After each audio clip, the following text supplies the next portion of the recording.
All right, now SABC News Specialist Researcher Zinziswa Mani joins us for a graphics presentation on the influx of university applications. Zinziswa, as always, thank you very much for joining us. Let's just look at some of those slides exactly to see where exactly we stand when it comes to South African public universities. We have 11 traditional universities theoretically orientated. What are we talking about when we're saying these are theoretically orientated institutions? Well, Mfundo, as you say, South Africa has about 26 universities.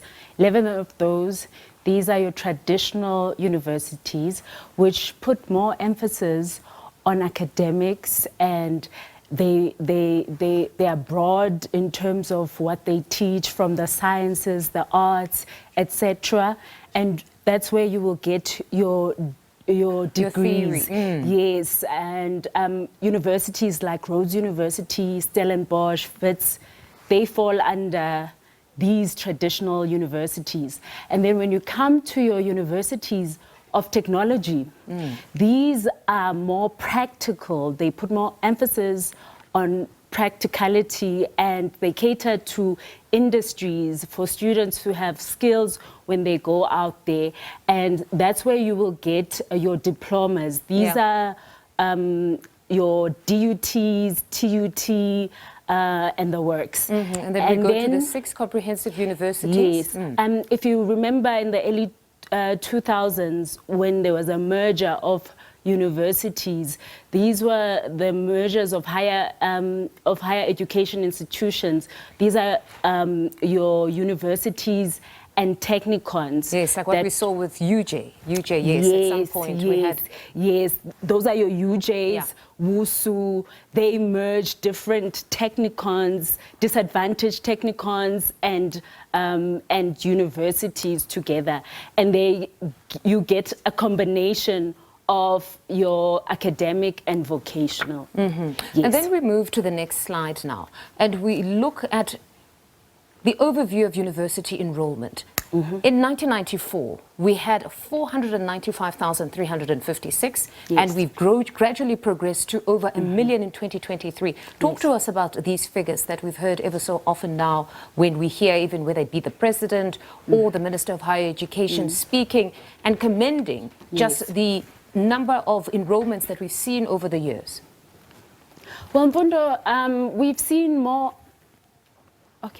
We've seen more access to higher education, as you've said, over the years, since the advent of democracy. As you can see, that number was a combination of universities, teaching colleges, which we don't have teaching colleges anymore. They were incorporated into the university structures and whatever. And now we have over a million. It was around 1.3, if I'm not mistaken, when the minister and the president were making this announcement back in 2023. So as you can see, the numbers that are going to university are growing and growing. There's more need for space in university. And we saw record numbers in 2024 with 615,000 learners passing their matric and 158 obtaining their bachelor passes. Indeed. And this now has posed somewhat of a problem for most of these institutions, because it seems we have more applications than we have spaces actually to allocate to these young learners. Indeed, only over 200,000 first-year spaces are available. So over 100,000 students who achieved their bachelor studies admission won't be able to go to universities, and it's just been an ongoing problem.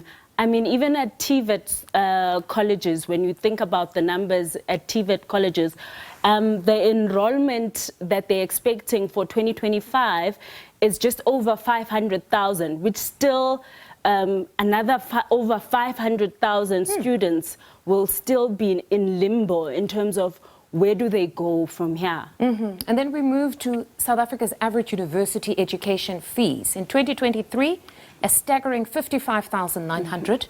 In 2030, we're expecting it to get to 97,700. 2038, 177. Talk to us about these figures. Mfundo, this was a study done by Old Mutual back in 2023, and they were saying that's the average, 55,900. And other universities, way more than that. I mean, it ranges. It's even way more now in 2025. Yeah. You can get an average degree from about 60,000 going up. So it's a lot of money that parents have to pay for university education, and not just public university, even. For instance, as we were talking about the space issue, there's the option of private education. But be it still, the colleges or the universities, and they seem to be more pricier. Yes, they're more, and also you won't have access to NISS if you are at a private university or a private college. So cost has been a large barrier to education. If we had to just break down that 55,900 for 2023, we work on it, that now means that a parent would be paying around 4,500 per month in university. And knowing what we know about NSFAS, we know that you need to have a combined income of around 350,000 as a family.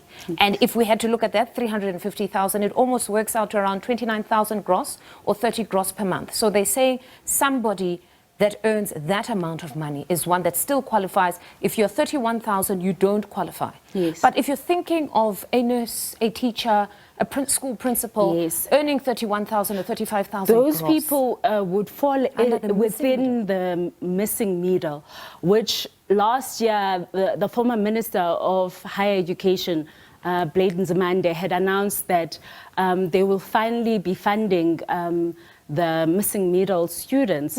But unfortunately, we still haven't seen a lot being done in terms of that. Yeah, because it's honestly unsustainable if you're thinking that a parent who earns 31,000 gross, probably has 2 or 3 children that are all in school, must then fork out 4,500 for university. It's honestly something that they wouldn't have, most of them. So most certainly they must be incorporated into the benefits of NSFAS. Indeed. In fact, some student organizations have been lobbying that maybe the threshold must actually be increased to about 400,000, so to accommodate some of the missing middle people who may be disadvantaged because of that. And then if we look at those NSFAS figures, 936,000 applications for 2025. Talk us through this specific slide. These are applications that were submitted by learners going into universities, and learners that are already in the university structures applying for their NSFAS funding. So, these have over 600,000 of those have been provisionally, they have received provisional funding. And majority of those automatically, the children who are SASSA recipients, they usually just get automatically funding from NSFAS. But as we know that NSFAS has had a lot of issues and over the years, so as it's the start of the beginning of the year right now, a lot of issues are gonna be coming out as registration starts.